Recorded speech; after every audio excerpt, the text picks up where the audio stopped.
Oui, alors moi je voudrais revenir sur certains points par rapport à cette orientation, cette présentation d'orientation budgétaire.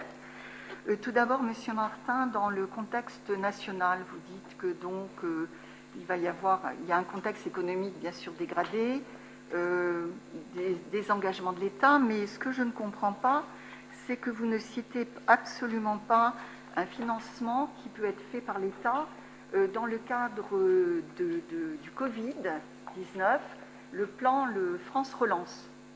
Il y a tout un volet de propositions de l'État pour justement amener des fonds dans le cadre de la relance et dans le cadre de Covid-19.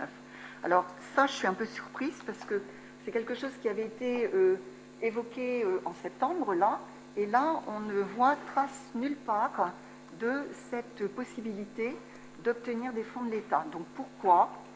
Je m'interroge. Deuxièmement, par rapport à des recettes de la ville fait des recettes notamment sur les droits de mutation, et vous dites que en fait, ces droits de mutation sont en train de chuter à cause du contexte Covid. Alors, pareil, je m'interroge parce qu'il y a des villes périphériques, par rapport à Paris notamment, qui bénéficient actuellement d'une demande d'achat de personnes qui habitent Paris et qui maintenant partent de Paris parce que comme elles sont en télétravail, elles estiment que c'est beaucoup plus agréable de vivre dans une ville à 100 km et de faire 3 jours télétravail et 2 jours présentiel à Paris. Orléans est très bien situé. Alors, pourquoi nous ne bénéficions pas de cet apport de nouveaux futurs acquéreurs de biens fonciers, alors que nous sommes tout à fait bien positionnés et géographiquement pour pouvoir avoir un peu cette attractivité et pouvoir générer cette dynamique. Donc pourquoi Orléans, elle ne réagit pas à ça? Voilà. Autre chose, là je vais m'adresser à M. Montillot pour la santé. Monsieur Montillot, vous nous avez fait une grande présentation sur la santé la dernière fois, qui nous a un peu surpris puisqu'on n'était pas prévenus. Et vous avez à un moment évoqué la mise en place du PAIS. Très bien. Alors le PAIS qui permet, par exemple, d'intervenir pour des soins non programmés, etc. Moi, je voudrais savoir quel est le coût que va générer ce PAIS, puisque vous nous avez parlé d'une structure qui interviendrait pour pouvoir intervenir dans le cadre du PAIS, en sachant qu'il existe sur Orléans des structures qui peuvent répondre à ça et qui sont financées d'ailleurs par l'ARS, comme le CPTSO. Voilà. Et est-ce que vous aurez un financement de l'ARS pour le PAIS? Donc, pourquoi on fait le PAIS? Pourquoi on ne fait pas appel à certaines structures comme ça et qui ont, elles, un financement ARS? Est-ce que vous aurez un financement ARS pour ça? Donc, ça serait intéressant que vous nous répondiez là-dessus. Je vais terminer par la culture. Alors, beaucoup de choses ont été dites sur la culture. Pareil, je reviendrai à France Relance, où il y a 2 milliards qui sont consacrés à la culture. Alors, est-ce que nous ne pouvons pas bénéficier de ça?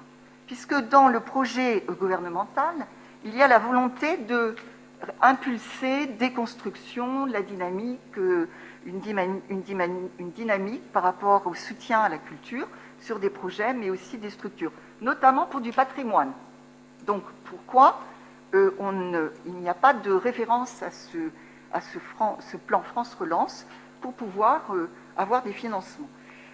En effet, vous avez aussi fait une déclaration, monsieur le maire, pour soutenir la culture avec un fonds de soutien de 250 000 €, je crois.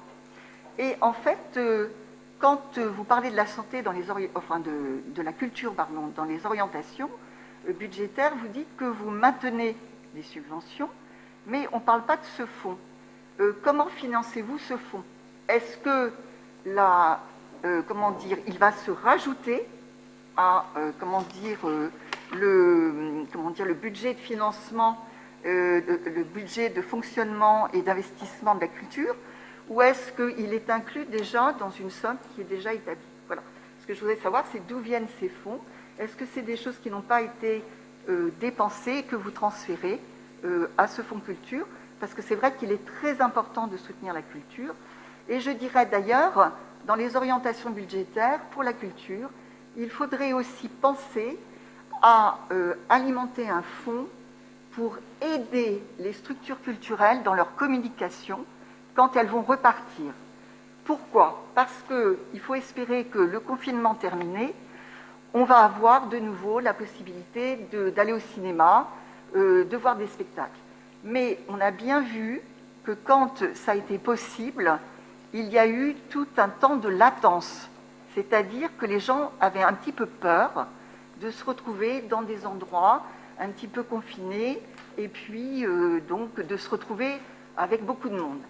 Est-ce que là, on ne peut pas imaginer un fonds de soutien aussi pour bien communiquer et surtout soutenir cette relance, ce redémarrage de la culture qui aura besoin qu'on la soutienne et notamment par une très bonne communication.